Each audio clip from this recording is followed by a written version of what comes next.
Ashley, and I am here today to share my story about anxiety and depression.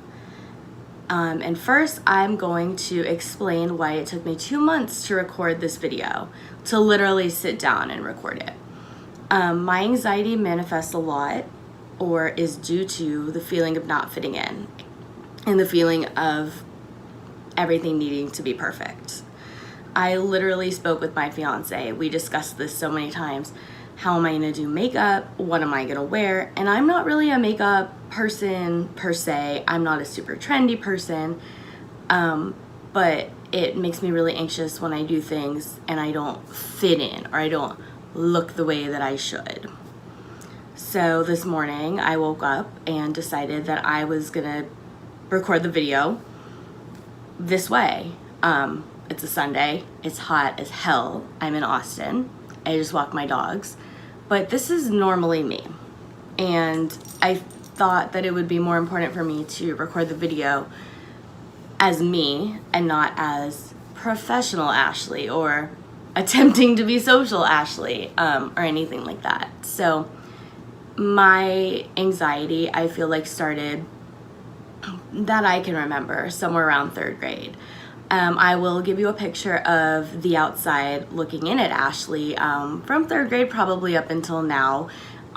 For those who don't know me very well, or wouldn't know, or don't follow me on Instagram or Facebook, because I'm very vocal about mental health and understanding mental health and how to support partners, friends, and family with mental health. But I was a very quiet child. I was pretty shy.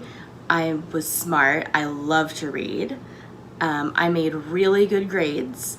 Pretty much, like, up until middle school, things started getting hard. In high school, a little more, but I made good grades. I got into a really good college, and I was really fortunate. I graduated in 2010, and I was really fortunate to get a job with decent pay right out of graduation. And I pretty much kept a job.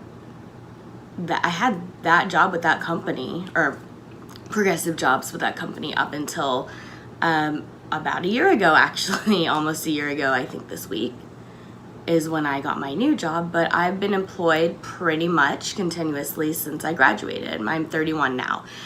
So I graduated in 2010, Great Recession. It was really hard for people to get jobs, and obviously that was perfectionism and anxiety at its worst and best. So that was outside looking in. Inside looking out for me, I grew up in a very tight-knit community, and there are definitely stereotypes about my community, how girls and women especially should look, should dress, should act, and I never felt like I fit in with that. I tried, and I had friends, and it wasn't until about 3rd or 4th grade when you kind of felt the difference of people were starting to mature or just act more mature. And I feel like I'm still an immature 9-year-old at 31. So if you can understand that, and then understand how, I was still a kid, obviously, 3rd, 4th, 5th grade up until 8th, 9th grade, still immature. People moved on.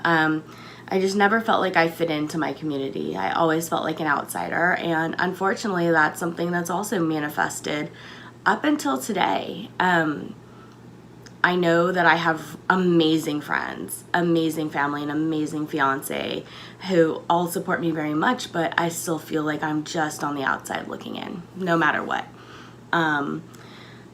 In 5th grade, my parents divorced, and I was told that it was my fault by friends at school, and I think that contributed a lot to what can I do to be a better person, and why was it not good enough. And obviously I know now, and I knew then, my parents' divorce had nothing to do with me, but still that perfectionism just really, really, really came out. I also read a lot. So number one, it messed up my sleep schedule, which is not helpful for anyone, even if you're neurotypical. But being neuroatypical and having thoughts that keep you up all night, it's really not helpful. But I realized fairly recently that I read to escape. It was my escapism from depression and my escapism from anxiety, and I read a lot. And I started doing it last year, reading more, coming back to my pace. And then I realized, like, oh crap, I do this because I don't want to think about other things. And maybe it's not an oh crap, because it's a very healthy way to not think about things that are going to get you down. But when it gets to the point where you want to read or do something else and not address the real world and not, say, fold the laundry, walk the dogs, do like normal adulting things, it's not healthy. So I would say middle school, 8th grade is when I started going to therapy. So I have been associated with therapy since probably 16 years, more than that. My math is terrible, but I started that because that was around the time where I started getting really, really depressed and weepy, and I would have these episodes. And my family's response to this was to put me on suicide watch. Now, I was not suicidal, and I've never been suicidal. The furthest that I've been with hurting myself I would dig my nails into my hands, or I would kind of pinch myself or bite my lips, or I would bang my leg while I was driving against the side of the car door. I have never been suicidal. I've never wished to permanently disappear. Sometimes I just want to not exist, but I've never had suicidal tendencies. But for my family, with kind of a loose understanding of depression and anxiety, and seeing, what we see on the media is, oh, someone's depressed, they're suicidal. And we always see, okay, the risks of depression are suicide. But I feel like there's not much understanding that I can be depressed and I can want to stay in my bed for days on end. I don't want to commit suicide, and I don't want to end it all. Some people do, but I don't. But for my family, I had to stay in the house, and I had to be monitored, basically. I had to not be in my room, sit at the kitchen table or somewhere visible and hang out and do homework, watch TV, whatever, so that they could make sure that I wasn't going to hurt myself. And while I'm thankful for that, looking back, it's frustrating about how generalized the diagnosis of depression can be. At the same time that this was happening, I also get messages from people who love me and really supported me that, oh, you're only 15, you're 17, what do you have to be stressed about? You don't need to be anxious. And while I know that this was coming from a place of love, and this still happens up to today, I know it comes from a place of love and support, and like deep down in their hearts, not wanting me to suffer or be upset or, have anything bad. It's almost gaslighting.